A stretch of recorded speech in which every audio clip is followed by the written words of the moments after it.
Nchi ya Irani baada ya kushambuliwa na Israeli siku ya jana, hatimaye masaa machache yaliyopita nchi hiyo ya Irani imeiomba Switzerland kama nchi inayoongoza katika Baraza la Usalama la Umoja wa Mataifa UNSC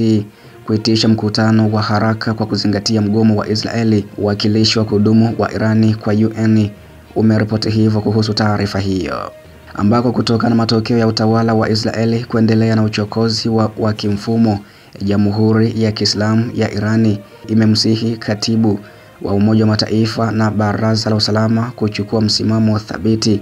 na kulani utawala wa Israeli kwa kutekeleza vitendo hivyo vya uchokozi kwa nguvu na bila shaka,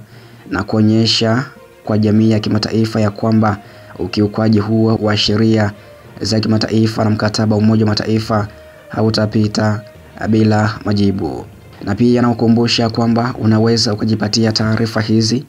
na matukio haya ya kivita kutoka Mashariki ya Kati, Israeli, Lebanon, moja kwa moja kutoka mstari wa mbele kwa njia ya WhatsApp, ambako pia huko nimekuwa nikiweka taarifa nyingi na pia matukio hayo moja kwa moja kutoka mstari wa mbele huko Mashariki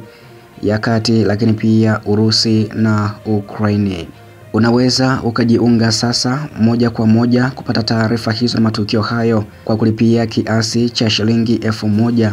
kupitia nambari ya Tigo Pesa ya 0679619650, yani 0679619650.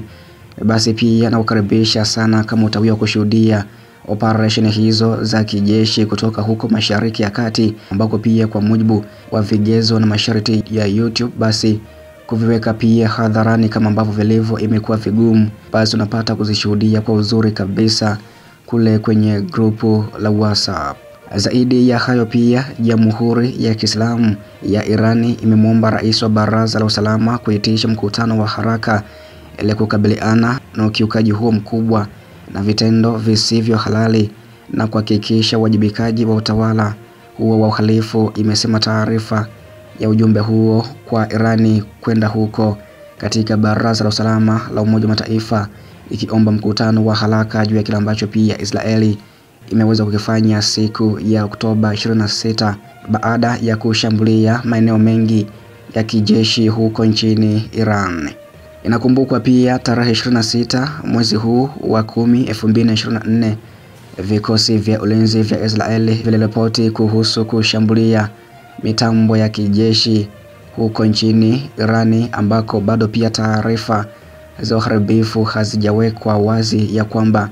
ni uharibifu kiasi gani ambao umetokea huko katika maeneo ya kijeshi, ambako pia yaliweza kushambuliwa na makombora ya Israeli kupitia ndege zake, ambazo pia inasemekana kwamba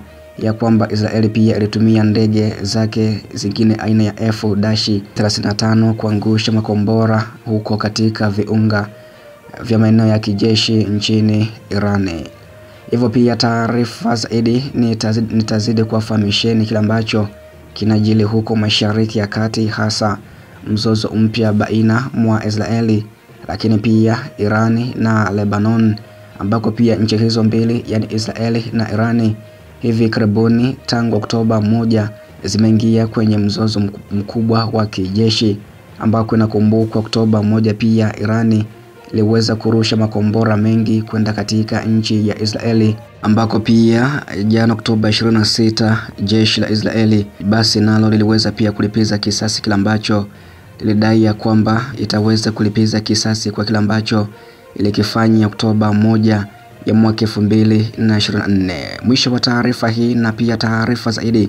zitafuata hapo baadaye. Cha msingi endelea kuitembelea kila siku na kila wakati JMTV kwa habari zaidi za kimataifa.